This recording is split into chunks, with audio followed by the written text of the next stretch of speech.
guys! Welcome back to my YouTube channel, and for today's vlog guys ay meron akong gagawing video na matagal ko na siyang gustong gawin actually, pero ngayon lang ako nagkalakas ng loob. So eto guys, yung actually hindi naman siya bago, so marami na rin nakakagawa and kumuha ako ng idea, something like that. So eto guys, yung 5 fun fact about me.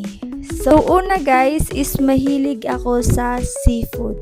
Second is kung papipiliin ako kung morning person or night person, isa ako guys na morning person kasi hindi ko alam pero mas productive ako kapag morning compare sa gabi. Parang antok na antok ako and antukin ako guys actually.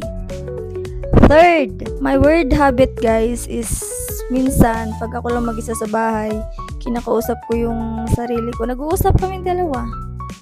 Baliw. Oy, aminin nyo, hindi lang ako gumagawa nun guys. Marami din sa inyo na ganon. Pang-apat, I'm super forgetful.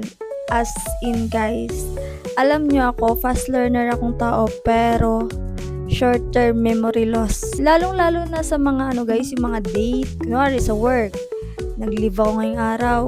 Next, nakalimutan ko na kung kailan ako nag-leave. Yung something ganun. So, basta pag regarding sa date, anything, sobrang makakalimutin talaga ako as in. Pang-5 and the last. Hidden talent ko guys. Yung hidden talent ko guys, yung nakakatawa ako ng hindi ko alam.